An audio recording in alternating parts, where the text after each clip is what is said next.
Laurel Hall's life was not extraordinary. She wasn't rich.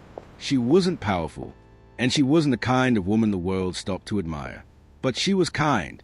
And sometimes, kindness is the most dangerous thing a person can have in a world that rewards ambition.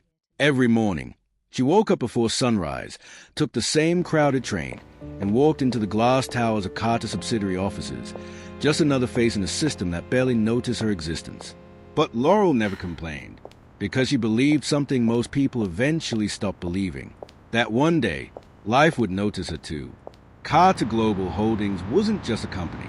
It was an empire, glass walls, silent power, expensive silence that screamed wealth in every corner.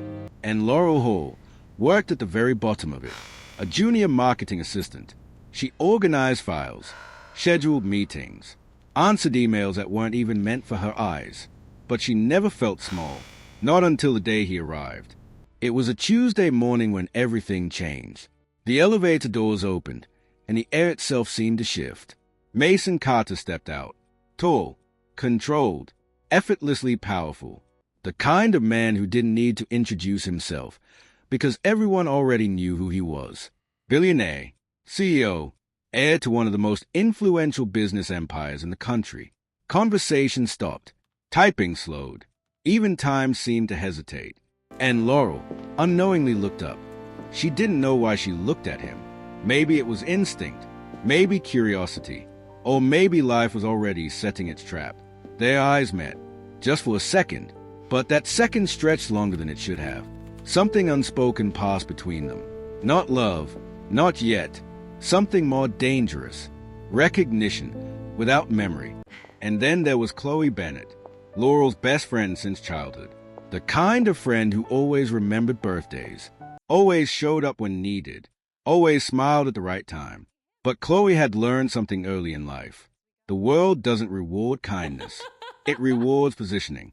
And she was always watching where she could place herself closer to the top. When Laurel told Chloe about Mason Carter that evening, she laughed nervously. He's just the CEO. But Chloe's reaction was different. Too calm. Too interested. Oh? And what's he like? It sounded like a harmless question, but it wasn't. It was the beginning of something Laurel could not yet see. Days passed, then weeks, and somehow, Mason Carter started appearing more often in Laurel's world. At meetings, in hallways, in quiet corners where powerful people usually didn't linger. And each time, his gaze lingered a little too long, as if something about her disrupted his carefully controlled world. Laurel told herself it meant nothing. But deep down, she felt it, the beginning of something she didn't know how to name. Mason Carter had rules. Rules about business. Rules about loyalty. Rules about the kind of life he was expected to live. And one of those rules was simple. Women like Laurel Hall did not belong in his world. But rules were easy to follow, until someone made you want to break them. It happened unexpectedly.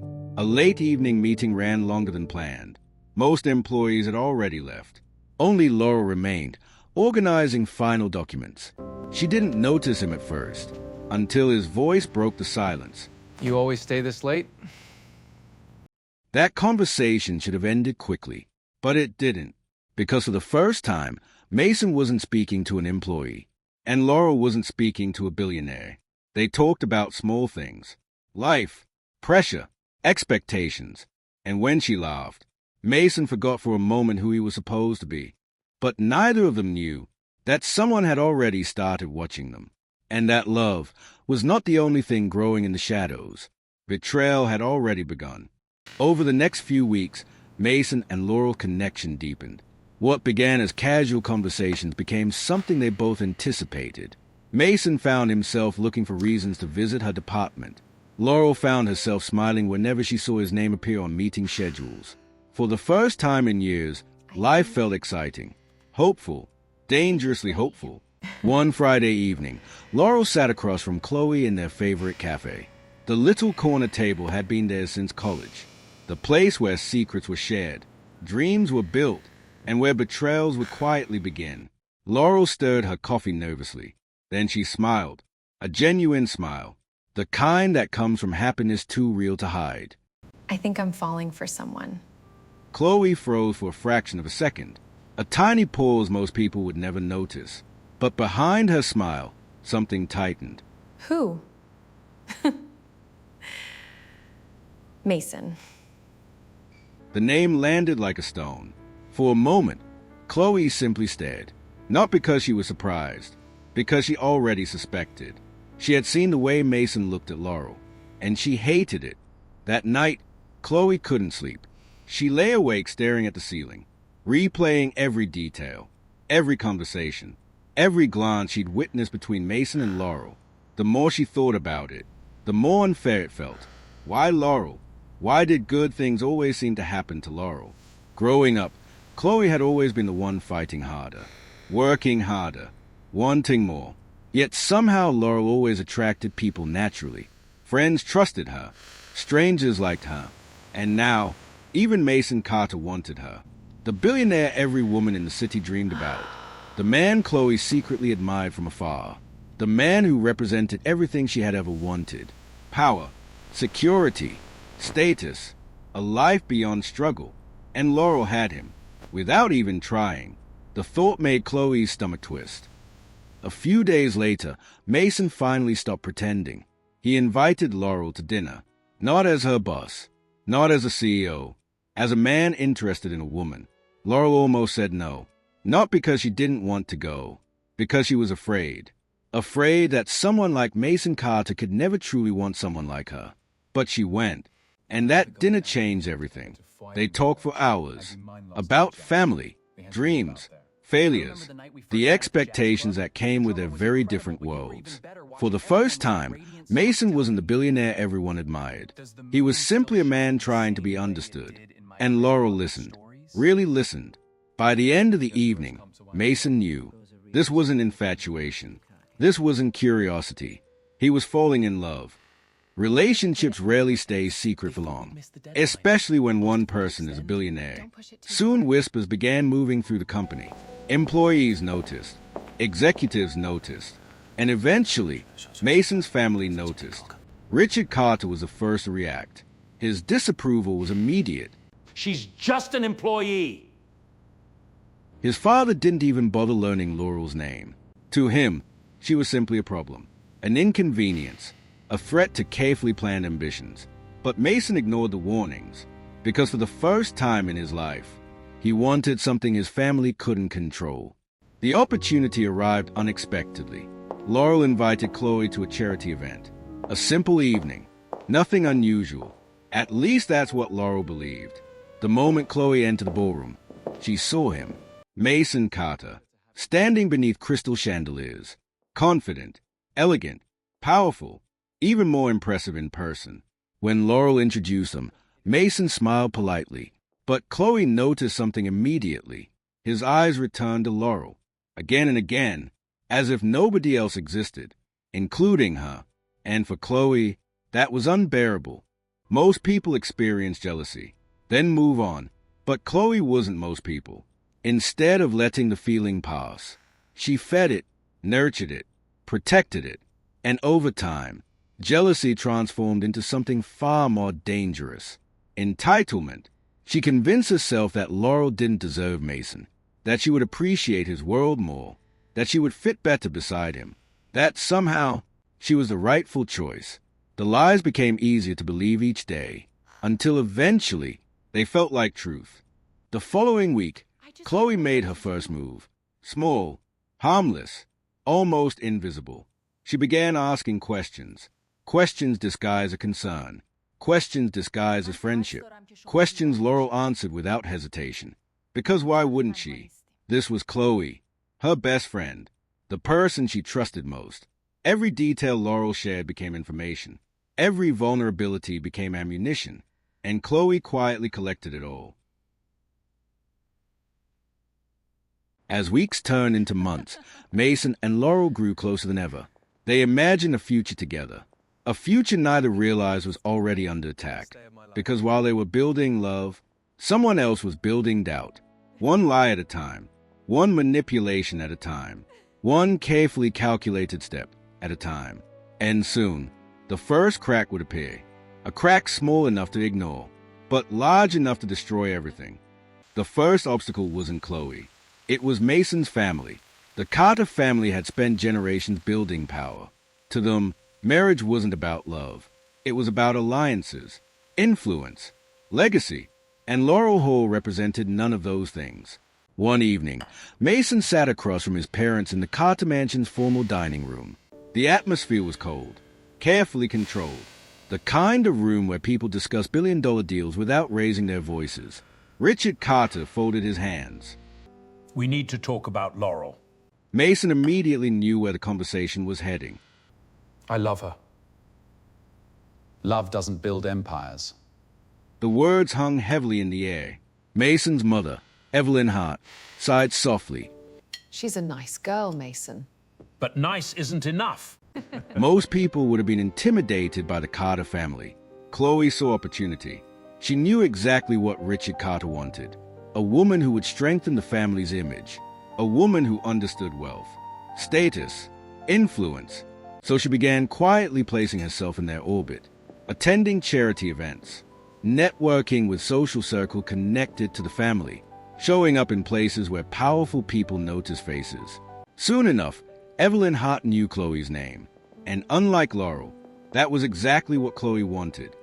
Meanwhile, Laurel was happier than she had ever been. For months, Mason made her feel safe, important, loved. Weekend trips became regular. Private dinners became tradition. Long conversations stretched late into the night.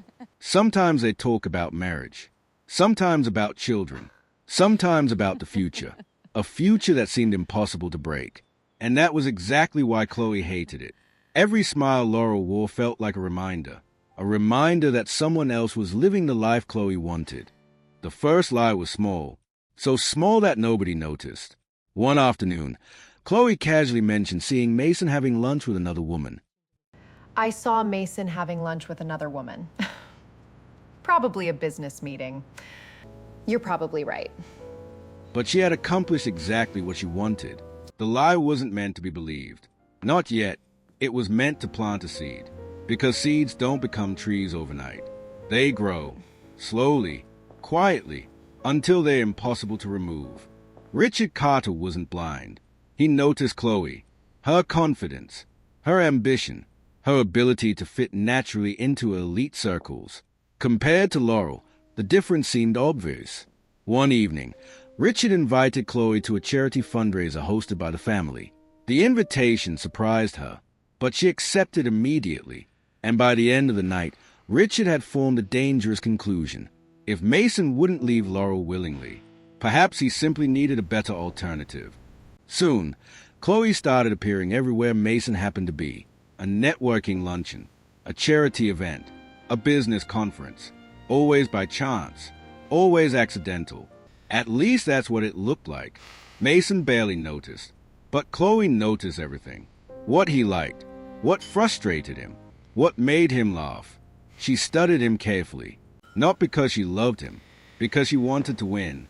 And to Chloe, there was a difference. The next step was far more deliberate. Chloe arranged for photographs to be taken, not fake photographs, real ones, simply captured from carefully chosen angles. A hug after a charity event, a conversation lasting a few seconds too long, a smile shared during a public appearance. Individually, the photos meant nothing. Together, they told a story that never happened. And stories can be more powerful than facts. One evening, Laurel received an anonymous message. No name, no explanation, just a photograph. Mason standing beside Chloe, laughing, looking comfortable. The image shouldn't have bothered her, but it did. Not because she doubted Mason, because she suddenly realized she knew very little about Chloe's interactions with him. For the first time, an uncomfortable question entered her mind. How often were they seeing each other? The next day, Laurel asked Mason about Chloe. The question seemed innocent, but Mason's reaction surprised her. He looked confused, then slightly irritated. Why does it matter? The response wasn't meant to be harsh. He was exhausted, distracted, overworked, but words spoken carelessly often cause the deepest wounds. Laurel immediately felt the shift, a war where there had never been one before. and Chloe couldn't have planned it better if she'd tried. Now the real manipulation began. Using information she had collected for months, Chloe created fake conversations, edited screenshots, carefully crafted messages. Nothing obvious, nothing dramatic, just enough to suggest betrayal, enough to raise questions, enough to encourage suspicion. And soon, those screenshots would find their way into Mason's hands. Every lie was now connected. Every doubt reinforced another. The photographs supported the rumors supported the messages supported the suspicions. And slowly, the relationship Laurel and Mason spent months building began to weaken, not because they stopped loving each other, but because someone was actively teaching them not to trust. And trust, once broken, rarely returns unchanged. For a brief moment, Chloe considered stopping. She had already caused damage. She could still walk away, still save the friendship, still preserve the person she used to be. But then she saw Laurel wearing a ring Mason had given her. A simple promise ring, a symbol of a future together, and whatever remained of Chloe's conscience disappeared. From that moment forward, winning became the only thing that mattered. No matter who got hurt, Chloe knew the time had come. Months of manipulation had led to this moment. The fake messages, the anonymous photographs, the carefully planted doubts. Now all she needed was one final push. Sitting alone in her apartment, she stared at the fabricated evidence spread across a laptop screen. Every screenshot had been perfected, every detail carefully adjusted, every lie disguised as truth. For a moment, she hesitated. A small voice deep inside whispered that she could still stop, still confess, still save the friendship she had shared with Laurel since childhood. But that voice was quickly drowned out by something stronger. Envy, obsession, and the desperate need to win. With trembling fingers, she sent the files, not to Laurel, to Mason, and the moment she pressed send, there was no turning back. Mason was finishing a board meeting when his phone vibrated. At first, he ignored it. Then another notification appeared, and another. Finally, he glanced down. His eyes narrowed. Anonymous sender, multiple attachments, no explanation, only a single sentence. Ask yourself how well you really know her. Something about the message unsettled him. Perhaps he should have deleted it. Perhaps he should have ignored it. But curiosity is a dangerous thing, and doubt had already been growing inside him for months. He opened the files, and everything changed. The photographs appeared first. Laurel laughing with a male co-worker. Laurel having lunch with someone Mason didn't recognize. Laurel standing close to another man at a networking event. None of it proved anything. But that wasn't the point. Then came the screenshots. Conversations that seemed intimate. Messages that implied secrets. Words that appeared impossible to explain. Mason stared at the screen. His heart sank. His mind raced.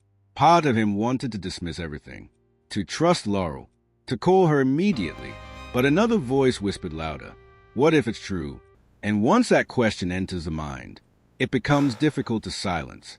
As expected, Chloe called later that evening. She pretended not to know anything, pretended to be concerned, pretended to be a friend. Mason, is everything okay? He hesitated, then mentioned the anonymous files. Silence, perfectly timed silence, the kind designed to say more than words ever could. Finally, Chloe spoke. I didn't want to get involved, but there are things I've noticed. The moment those words left her mouth, the damage multiplied, because now the evidence had a witness.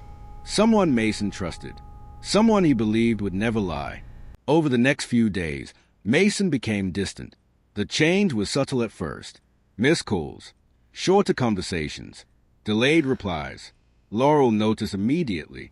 Love notices everything, especially when something feels wrong. One evening, she called him. No answer. Later she texted. No response. Hours passed. Then finally, a message arrived. Busy. Talk later. 3 words, yet somehow they felt colder than silence. For the first time in their relationship, Laurel felt afraid. A week later, Mason agreed to meet. Laurel hoped they would finally talk, clear the misunderstanding, reconnect. Instead, she found herself sitting across from a man she barely recognized. His smile was gone. His warmth had disappeared. Even his eyes seemed distant. The conversation felt forced, uncomfortable, like two strangers pretending to remember each other. Laurel reached across the table. Mason, what's happening? He looked away, and in that moment, she knew something had already broken. She just didn't know what. The next morning, Chloe made her final move. She met Mason privately, and for the first time, she abandoned subtlety. I think Laurel has been seeing someone else. The words hit Mason like a punch. He wanted to reject them, wanted to defend Laurel, but Chloe was prepared. She showed him more fabricated evidence, more manipulated screenshots, more carefully edited photographs, enough to overwhelm reason, enough to make emotion feel like fact. By the time the meeting ended, Mason's trust was hanging by a thread. The storm arrived that evening. Rain hammered against the windows of Mason's penthouse. Lightning flashed across the skyline, and inside, two hearts prepared to break. Laurel arrived expecting answers. Instead, she found accusations. The moment she entered, Mason placed his phone on the table. His face was expressionless, cold, controlled, terrifyingly calm. Tell me the truth. The truth about what? Without speaking, Mason slid the phone toward her. She looked down and felt the blood drain from her face. The screenshots, the photographs, the lies, all arranged to look real. For several seconds, she couldn't speak. Not because she was guilty, because she couldn't believe what she was seeing. Mason, this isn't real. Then explain it. I can. Can you? His voice cracked, not with anger, with disappointment, and somehow that hurt even more. Laurel tried desperately to explain, tried to tell him the evidence was fake, tried to make him see reason, but every explanation sounded weaker against the mountain of lies Chloe had built. For the first time in their relationship, Mason chose suspicion over trust, and Laurel could feel it happening. Then came the moment Laurel would remember for the rest of her life, the moment that would haunt her for years. Mason looked directly into her eyes and said the words she never expected to hear. Maybe I never really knew you. The sentence hit harder than any scream, harder than any insult, because it revealed the truth. The man she loved no longer believed her. Not after everything they had shared, not after every promise, not after every dream. One sentence destroyed years of trust.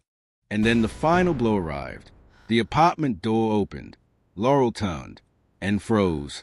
Standing there was Chloe, her best friend, the person she trusted most. For a brief moment, Laurel expected support, an explanation, anything. Instead, Chloe walked directly to Mason's side and stood beside him. Not Laurel, him. The meaning was unmistakable, and in that instant, Laurel finally understood. Laurel looked from Mason to Chloe, back and forth, searching for something. Regret, guilt, love, anything. She found none, only silence. And suddenly, she stopped fighting, stopped explaining, stopped defending herself. Because she realized something heartbreaking. The people who truly trust you don't require endless proof. And the people who don't trust you will never believe enough proof. Quietly, Laurel picked up her coat. She walked toward the door. No dramatic speech, no screaming, no revenge, just heartbreak, pure and complete. That night, Laurel Hall vanished. Her phone was disconnected. Her apartment emptied. Her social media accounts disappeared. By morning, she was gone. No goodbye, no explanation, no trace. And while Mason stood by the window watching the rain fall, he believed he had removed a lie from his life. He had no idea. He had just lost the greatest love he would ever know. For Mason Carter, the story was over. For Laurel Hall, the story was just beginning. Because heartbreak can destroy a person, or it can transform them. And thousands of miles away, a new version of Laurel was about to be born. One stronger, one smarter, one who would never allow herself to be broken again. The city felt unfamiliar. The streets, the buildings, the faces, everything reminded Laurel that she was alone. She rented a tiny apartment, took temporary work, and tried desperately to forget. Forget Mason. Forget Chloe. Forget the betrayal that had shattered her life. But forgetting wasn't as easy as she imagined. Every night she replayed the confrontation. Every accusation. Every cruel word. Every moment Mason chose to believe lies instead of trusting her. The memories followed her everywhere. And no matter how hard she tried, she couldn't escape them. At first, Laurel blamed stress. Then exhaustion. Then grief. Her body felt different. Her energy disappeared. Simple tasks became difficult. Weeks passed, and a realization slowly began forming in the back of her mind. One she was almost afraid to acknowledge. One morning she stood in her bathroom staring at a pregnancy test. Her hands trembled. Her heart pounded. And for the first time since leaving Mason, she felt truly terrified. The result appeared within seconds. 2 lines. Positive. Laurel stared at them in silence. Unable to move. Unable to breathe. Unable to think. The world seemed to stop. She was pregnant. Pregnant with Mason's child. Tears filled her eyes. Not because she was unhappy, because she suddenly realized how complicated her future had become. The father of her baby believed she had betrayed him. The man she loved had abandoned her, and now she was carrying his child. Alone. For days, Laurel struggled with a decision. Should she tell Mason? Should she contact him? Should she give him a chance to know? Part of her wanted to. Part of her still loved him. But another part remembered the look in his eyes during their final argument. The doubt, the disbelief, the betrayal. If Mason couldn't trust her then, why would he trust her now? And what if Chloe found out? The thought alone made her stomach turn. No, she would not return. Not now. Not like this. She would raise the child herself. The first time Laurel heard the baby's heartbeat, she cried. Not quiet tears, not silent tears, the kind that come from deep inside your soul. The tiny rhythm echoed through the examination room, fast, strong, alive, and suddenly everything changed. The pain of betrayal no longer felt like the center of her world, because now she wasn't living for herself. She was living for him, the little life growing inside her. Back in the city she left behind, Mason Carter believed Laurel was gone forever.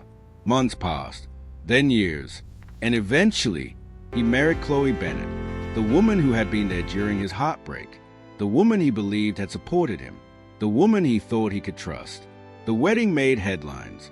Luxury, power, influence, everything the media expected from the Carter family. But behind the photographs, something felt missing. Something Mason could never quite explain. 9 months later, Laurel gave birth. The labor was long, exhausting, painful, but the moment she heard her baby's cry, every struggle became worth it. The nurse carefully placed him in her arms. A beautiful baby boy, with dark hair and eyes that looked astonishingly familiar. The moment Laurel saw him, her heart melted, because she wasn't looking at a reminder of betrayal. She was looking at a miracle, a second chance, a future. She named him Ethan Hall. As Ethan grew older, the resemblance became impossible to ignore. The same eyes, the same smile, the same stubborn determination. Every year he looked more like his father. And every year Laurel wondered if Mason would recognize him instantly, or if he would walk past his own son without knowing. The thought broke her heart, but she never reached out, because she still remembered what trust had cost her. Meanwhile, behind the walls of the Carter mansion, Chloe faced a problem she never expected. Year after year passed, but no child came. Doctors, treatments, specialists, nothing worked. Every negative test increased her frustration. Every family gathering became more uncomfortable, because Richard Carter wanted an heir. The Carter legacy demanded one, and Chloe could not provide it. The irony was almost unbelievable. While the Carter family desperately searched for a future heir, the heir already existed. A little boy with Mason's eyes, Mason's smile, Mason's blood, playing in parks, learning to ride a bicycle, growing stronger every day, completely unaware that one of the most powerful families in the country was his birthright, and completely unaware that his father had no idea he existed. Motherhood became Laurel's greatest motivation. Every business decision, every late night, every investment, every sacrifice, she did it for Ethan. and success followed. The world slowly came to know her by a new name. El Harlow, investor, entrepreneur, visionary. The woman who had once been abandoned was becoming a force impossible to ignore. And 5 years later, fate would place her directly back into Mason Carter's world. Only this time, she wouldn't be returning alone. She would be bringing his son. The email sat open on Laurel's laptop. She had read it 6 times already. A joint investment project, several major corporations, international expansion, and one name she never expected to see again, Carter Global Holdings. For a long moment, she simply stared. Across the room, 6-year-old Ethan sat building a Model A plane, completely unaware of the storm hidden behind the company name. Mama? Yes, sweetheart? Why are you making that face? No reason. But there was a reason, a very big one, because accepting the project meant returning to the city she had fled, returning to the place where her life had fallen apart, returning to Mason Carter. Ethan Hall was everything Laurel loved most in the world. Smart, curious, kind-hearted, the center of a universe. At 6 years old, he asked endless questions. Questions about airplanes, questions about dinosaurs, questions about how businesses worked, and occasionally, questions about his father. Questions Laurel never found easy to answer. Do I have a dad? Yes. Where is he? Far away. It wasn't a lie, but it wasn't the whole truth either. A week later, Laurel stepped off a private jet. The city looked exactly the same. The skyline, the streets, the buildings, everything unchanged. Except her. 5 years ago she had arrived with tears. Now she arrived with power. And Ethan by her side. The little boy pressed his face against the airport window. Wow! Laurel smiled. First time seeing the city. Ethan nodded enthusiastically. It's huge. He had no idea. This city wasn't just another destination. It was where his story began. Across town, Mason Carter stared through the windows of his office. On paper, his life looked perfect. Billionaire CEO, successful company, beautiful wife, prestigious reputation. Everything society said a man should want. Yet something always felt missing. Something he couldn't name. Something he couldn't fix. The feeling had followed him for years. A quiet emptiness. One he buried beneath work. Because work was easier than regret. And regret was becoming harder to ignore. Mason and Chloe's marriage had changed. The passion was gone. The excitement had faded. Years of disappointment had created distance neither knew how to close, especially after countless failed attempts to have a child. Every negative test increased the pressure. Every failed treatment increased the tension. Neither talked about it openly anymore. The silence itself became exhausting. And deep down, Mason often wondered if he had mistaken comfort for love. The moment Chloe saw the investment announcement, panic returned. The name was impossible to miss. El Harlow, the woman behind one of the fastest-growing investment firms in the country. For years, Chloe had heard rumors about her. A mysterious investor, a business genius, a rising force in global finance. But now, something about the name unsettled her. A feeling she couldn't explain. A feeling that danger was approaching. The boardroom fell silent when Laurel entered. Executives stopped talking. Investors looked up. The atmosphere shifted instantly. Confidence radiated from her. Power, control, authority. Gone was the young woman who once struggled for acceptance. This woman commanded attention without asking for it. Then Mason looked up and froze. Something about her felt familiar. The eyes, the voice, the way she carried herself. A memory stirred deep inside him, but before he could place it, the meeting began. Throughout the meeting, Mason couldn't focus. Every time Laurel spoke, something felt painfully familiar. The more he watched her, the more impossible it became to ignore. And then she smiled, just briefly. The same smile, the same one he remembered from years ago. The realization struck him like lightning. Laurel. It was Laurel. After the meeting, Mason hurried into the hallway. Laurel. The name left his lips before he could stop it. She paused, slowly turned. Their eyes met. 5 years disappeared in an instant. For a moment, neither spoke. Mason searched her face for anger, for bitterness, for pain. Instead, he found calm. The kind of calm earned through surviving things that should have broken you. "Hello, Mason." Her voice was steady, professional, polite, as though they were strangers. And somehow, that hurt more than hatred ever could. That evening, Laura returned to her penthouse suite. Ethan ran into her arms the moment she opened the door. "Mama." She laughed and lifted him effortlessly. The sound warmed her heart. For a moment, the stress of the day disappeared. But as Ethan smiled up at her, she thought about Mason and the truth she was hiding. Because if Mason saw Ethan, really saw him, he would notice immediately. The resemblance was impossible to miss. The same eyes, the same smile, the same stubborn determination. Her son wasn't just a child. He was Mason Carter's son, and the rightful heir to everything the Carter family had built. Later that night, Mason couldn't sleep. Thoughts of Laurel consumed him. Questions, regrets, memories. Eventually, he opened her company profile online. Business articles, interviews, photographs. Then one image caught his attention. A photograph taken at a charity event. Laurel stood smiling beside a young boy. The image wasn't unusual, yet something about it held his gaze. The child looked familiar, strangely familiar. But before Mason could think further, the phone rang, and the moment passed. For now, elsewhere, Chloe saw the same image. And unlike Mason, she noticed immediately the boy, his eyes, his features, his resemblance.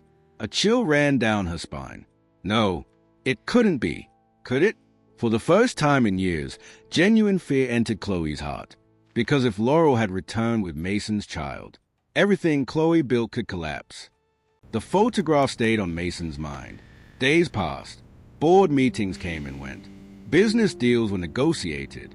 Millions of dollars changed hands. Yet somehow, his thoughts kept returning to the same image. Laurel, and the little boy standing beside her. The resemblance bothered him, not because he believed anything impossible, because it felt strangely familiar. The child had his eyes, or perhaps he was imagining it. Either way, he couldn't stop thinking about it. Fate intervened sooner than expected. A week later, Laurel attended a charity event organized by the investment group. Since it was a family-friendly event, Ethan came along.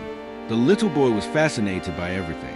The decorations, the music, the endless crowd of important people. "Mama, can I look around?" Laurel smiled. "Stay where I can see you." Ethan nodded enthusiastically and disappeared into the crowd, a decision that would change everything. Because several minutes later, he accidentally bumped into someone, a tall man standing near one of the display tables. Ethan stumbled backward. Oh, sorry. You okay, buddy? Sorry. No damage done. The boy grinned, and something happened that Mason couldn't explain. A strange warmth settled in his chest, an immediate connection, comfortable, natural, almost instinctive. What's your name? Ethan. Nice to meet you, Ethan. The boy extended his hand seriously. Mason laughed and shook it.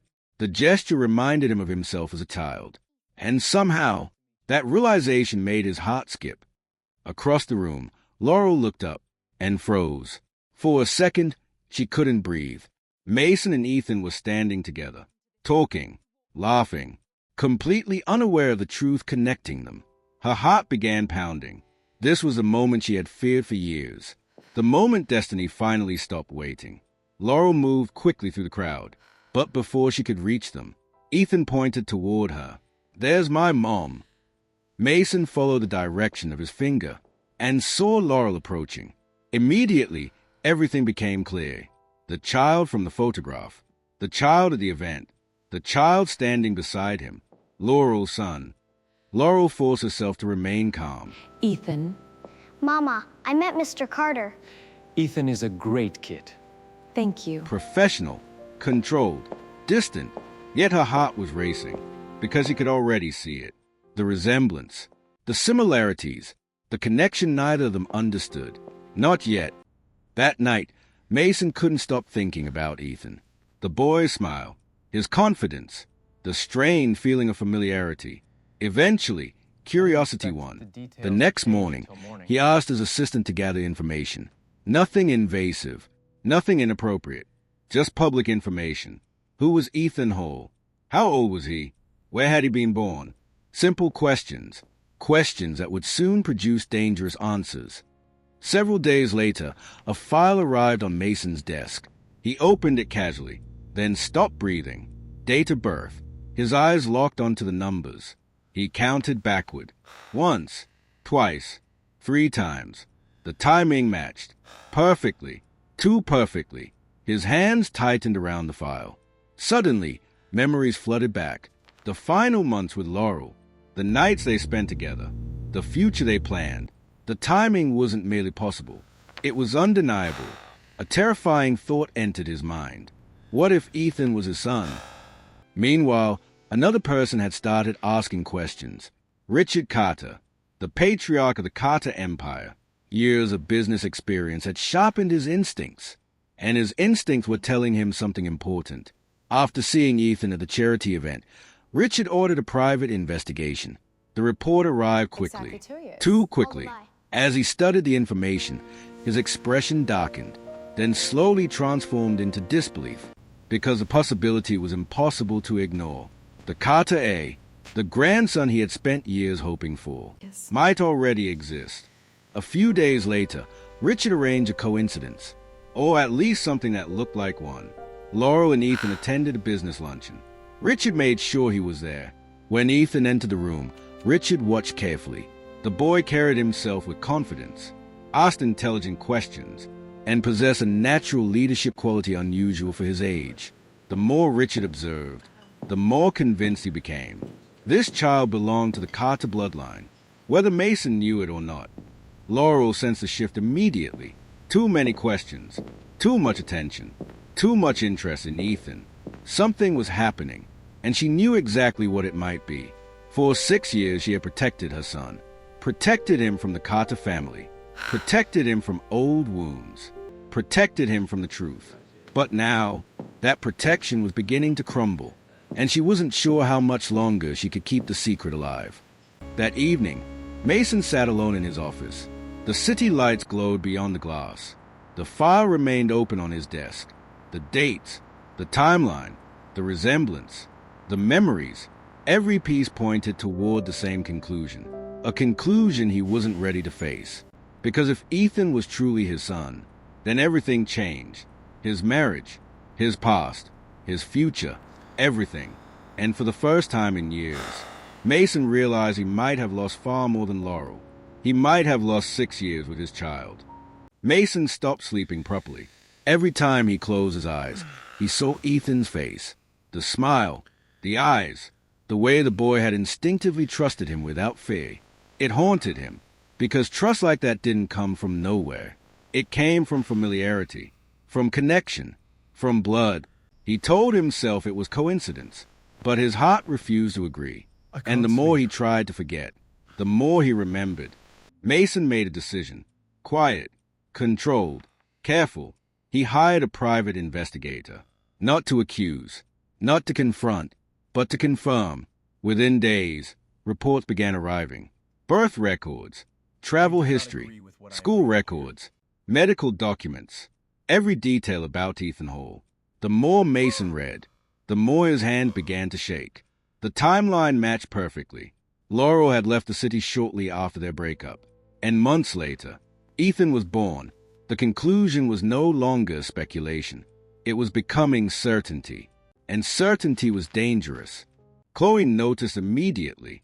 Mason was different, distracted, quiet, detached from her presence in a way that had nothing to do with distance and everything to do with obsession. She had seen this before, when he was in love with Laurel, and now that same emotional shift was happening again. But this time, the focus wasn't just Laurel. It was the boy, Ethan, and Chloe understood something terrifying. She was losing control. Richard Carter did not wait for confirmation. He never did. Powerful men don't wait for truth. They shape it. He ordered a discreet meeting with Laurel under the pretense of business expansion. Laurel accepted. She had no reason to refuse. But deep down, she already knew this wasn't about business. It was about Ethan. The meeting took place in a quiet private lounge. Richard Carter sat across from Laurel, polite, controlled, carefully composed.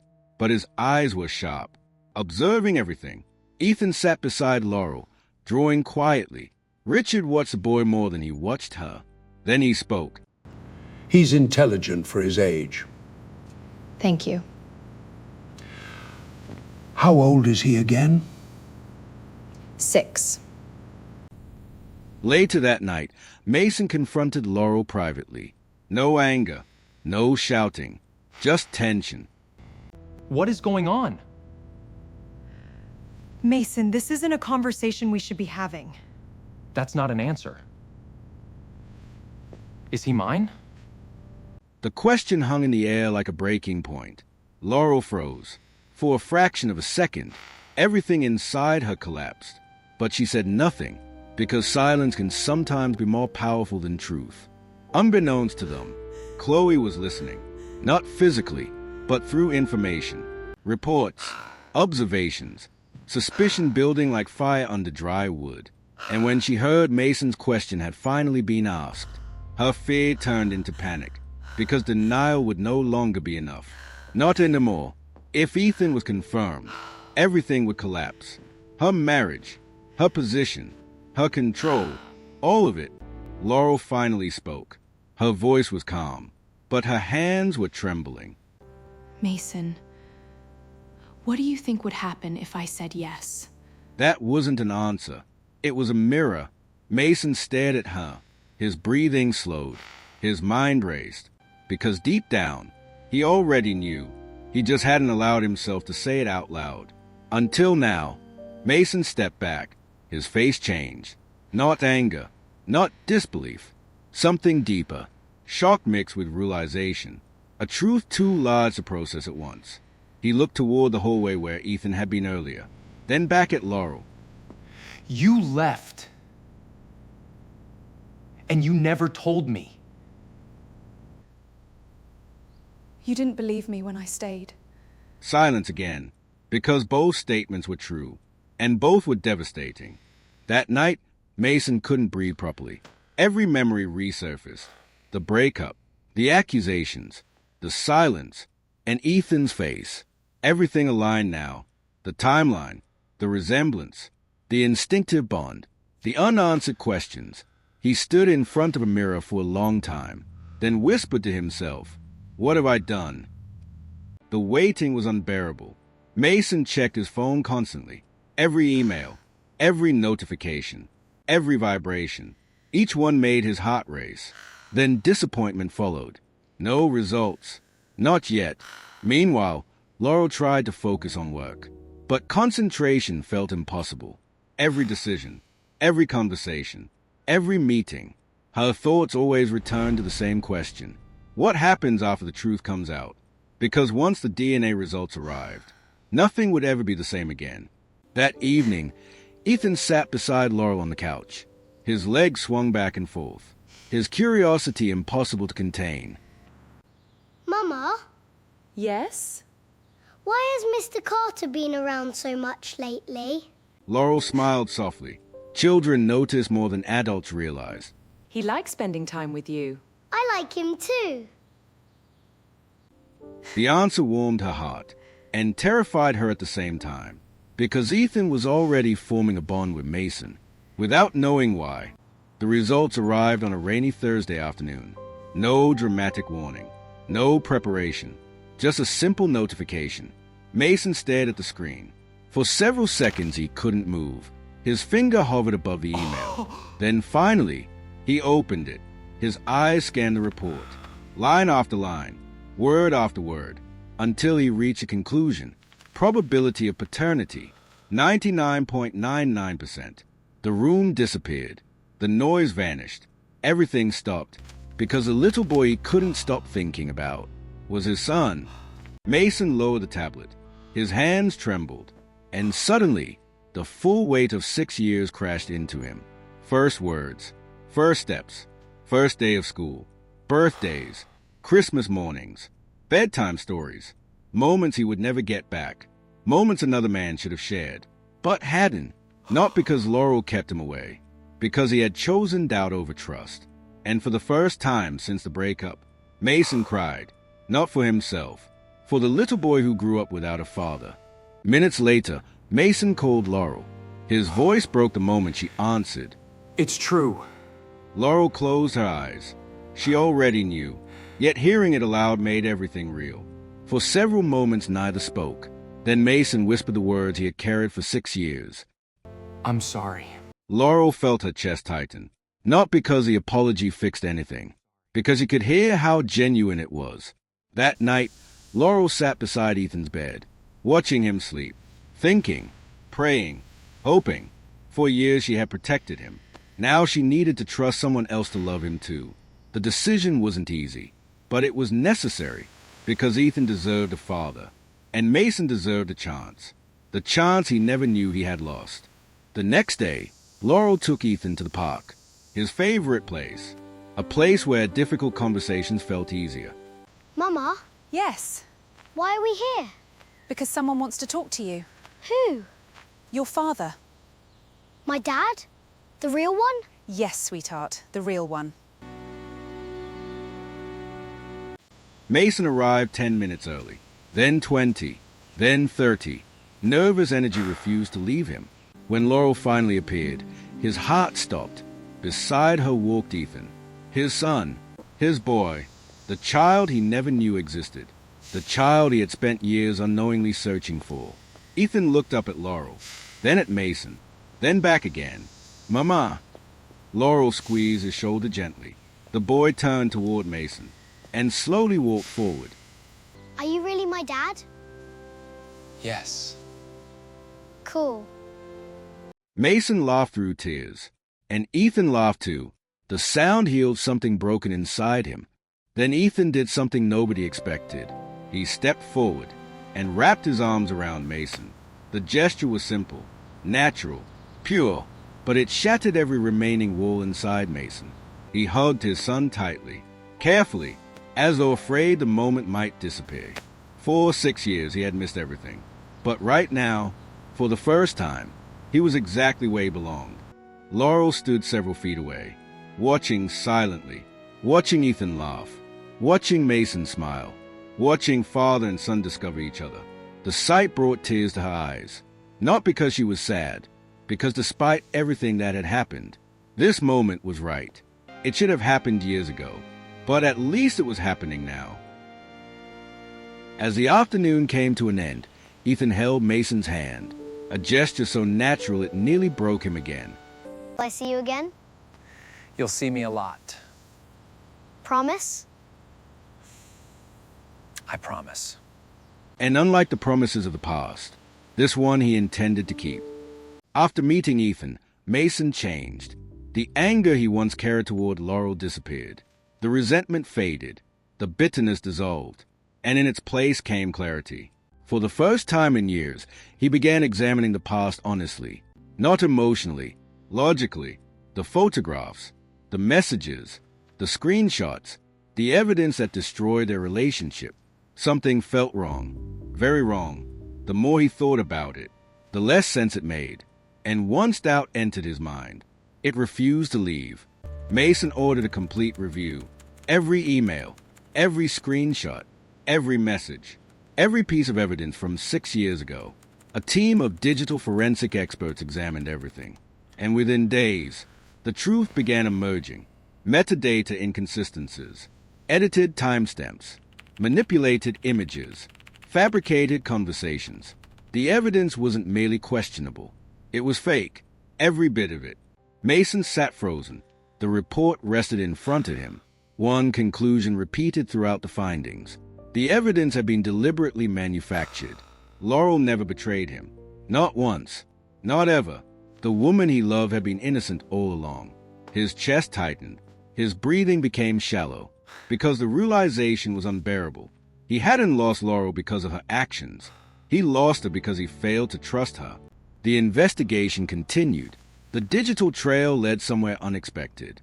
Or perhaps exactly where it should have led. Anonymous accounts, burner emails, temporary servers, all connected through a single source. One person, one architect, one liar, Chloe Bennett.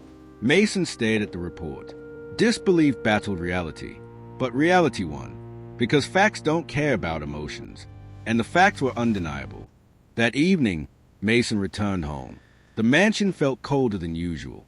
Chloe immediately sensed something was wrong. What happened? Mason said nothing. He simply placed a report on the table. Her face drained of color. She recognized it instantly. For several seconds, silence filled the room. Then Mason asked a single question. Why? Nothing more, nothing less. Just one word, and it carried 6 years of pain. At first, Chloe denied everything. Then she blamed circumstances. Then she blamed misunderstanding.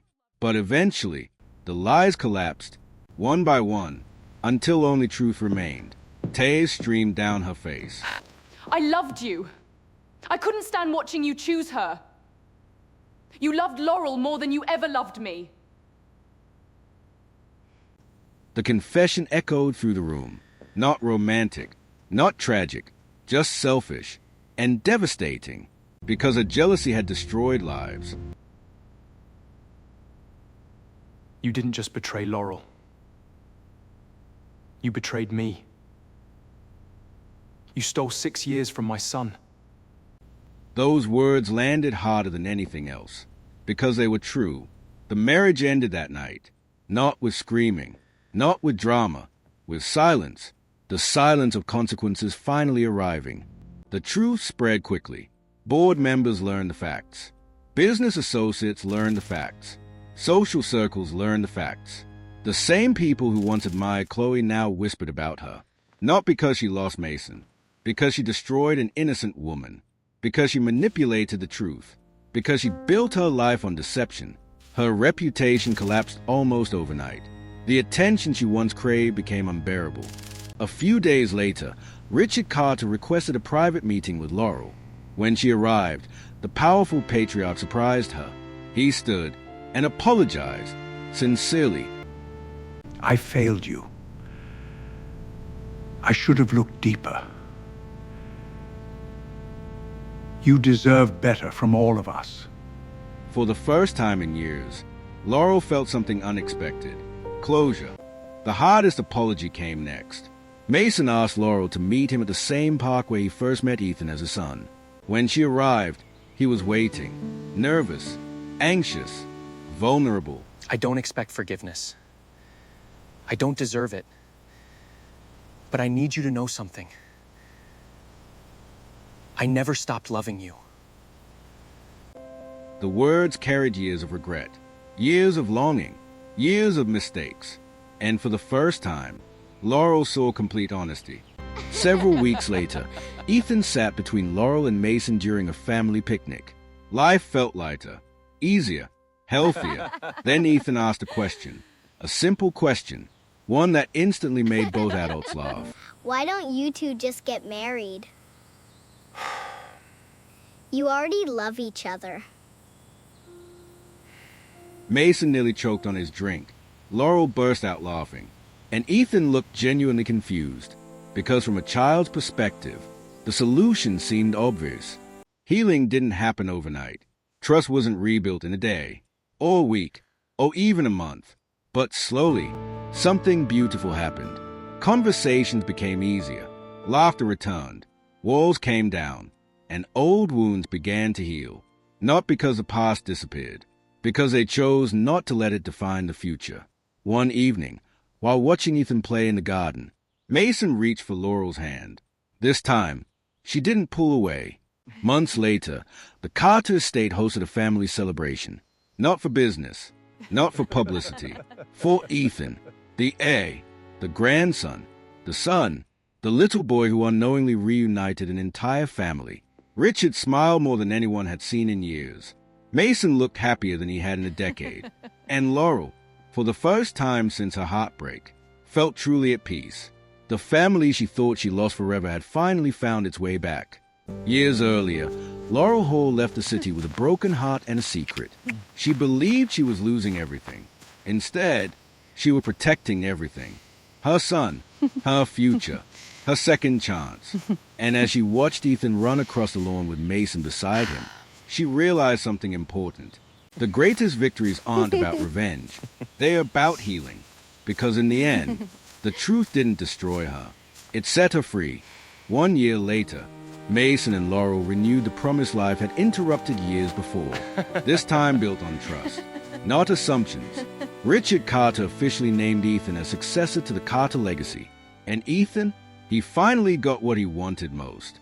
A mother, a father, and a family that chose each other every single day.